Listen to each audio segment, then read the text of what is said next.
gumising ng maaga, nag-exercise, nagbike, nagtapon ng basura, at nagtrabaho. Ito nga pala ang mga ginawa natin sa buong maghapon mga tomodachi. Ohayo gozaimasu sa inyong tanan. Ako nga pala si Dodong, isang overseas Filipino worker dito sa Japan. At tara guys, samahan nyo ako sa aking mini vlog. So ayun na nga guys, panibagong morning na naman ang dumating sa ating buhay. Panibagong araw, panibagong pag-asa, at syempre panibagong vlog. So ayun nga, maaga akong umalis sa dorm namin. Maaga akong gumising para dito, para sanayin ng aking katawan sa lumalamig na panahon dito sa lugar ng mga Nihonjin. Speaking of malamig na panahon o winter, ganito ang ganap ng aking kamay tuwing umaga. Panoorin nyo nga ako kung paano mag-close open dyan. Napansin nyo kanina okay naman ang kaliwa kong kamay, pero dito sa kanan, tignan nyo. Yes naman, rock and roll to the world. Nagkakaganyan ang aking kamay guys dahil sa pag-welding pagkatapos naman sa malamig na panahon. Kaya ang hirap sakita. Uy, by the way guys, ganito nga pala dito sa Tobishima tuwing umaga. Kagaya sa atin sa Pinas, may mga taong abala agad para maghanap buhay sa buong araw. And yes mga tomodachi, pare-parehas kami dito. At tara guys, simulan na natin ang ating araw. Bali, ang una nga nating kailangan gawin pagkatapos ng exercise, itapon itong mga burnable garbage. Yan sila mga tomodachi, yung nakalagay sa puting plastic. Sa paglalakad nga natin papuntang basurahan, nakita na agad natin itong grupo ni Optimus Prime para kumuha ng mga kalakal na ginagawa natin dito sa ating company. Pagkatapos nga nating itapon ng mga basura dito, dumiretso na kagad tayo sa kusina para magluto. Dito nga, naghiwa na tayo ng repolyo, sinalang sa kawali kasama ang itlog. And tanen,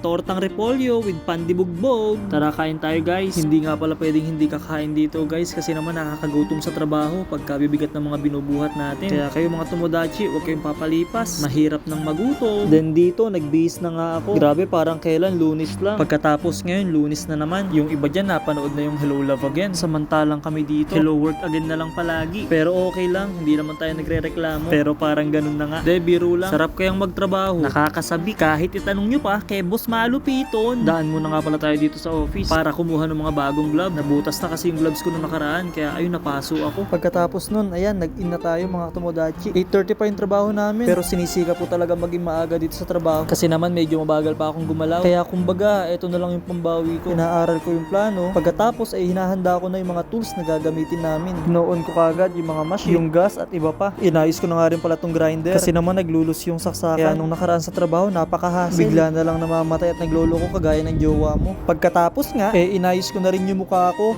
Di naman siya nasira guys. Ganyan lang talaga. Bigla ko nga palang naalala guys, kailangan na nga rin palang linisin itong tip at nozzle ng aking welding machine para tuloy-tuloy lang ang trabaho. Kasi naman sa loob niyan, pagka hindi na itataktak, nabubuo yung mga talsik ng welding machine. Kaya ayun minsan yung dahilan kung bakit bumubula yung mga tirada namin sa bakal. Pagkatapos nga natin dyan mga tomodachi, nilinis natin yung mas ng filter natin. Wala pa kasing mga supply ng filter. Kaya pansamantala, ganito muna ginagawa ko para safe ang baga natin. Kasi naman guys, siguradong sakit ang madala niyan kapag nasinghot natin yung usok at alikabok ng mga bakal. Sa part nga na to mga tomodachi ay QK na natin, alas 10. At 2 base pa lang yung nagagawa natin. Pero halos ganun lang naman talaga, kaya saktong-sakto lang yung timing. Yung nakasala nga pala na yan kanina, nagka-problema doon sa quality control. Paano ba naman mali yung kasako ng surisay? Kaya ayun, inayos ulit namin ni Senpai Deck. Nasa 9,500 kilograms nga lang pala yung gagawin natin ngayon. Kaya medyo magaan yung trabaho. Kadalasan kasi ganito kalalaki yung mga ginagawa namin. Minsan 2, kundi naman minsan 4 kaming gumagawa dyan. At minsan kapag kasinwerte, tinutulungan na kami ng mga unang natapos sa trabaho nila. Kaya mas masarap gumalaw kapag tulong-tulong. Kaya ayan, kagaya ng nasa video na to, bukod sa naka-hyperlap, tulong-tulong na kaming gumawa para kagad matapos. Pero balik na nga pala tayo sa mga binidyo natin ngayon. Maagang natapos yung trabaho na meron tayo kanina. Kaya ayun guys, maaga din tayong uuwi ngayon. At syempre, pabor na pabor sa atin to kasi gagawa pa tayo ng video. At dahil nga maaga tayo makakagawa ng video, syempre maaga din tayo makakapag-upload. Kaya naman sige mga tomodachi, hanggang dito na lang muna ang ating video na to. Hindi ko na pagtatagalin para may upload na. Maraming salamat po sa panonood. Paalam, hanggang sa muli!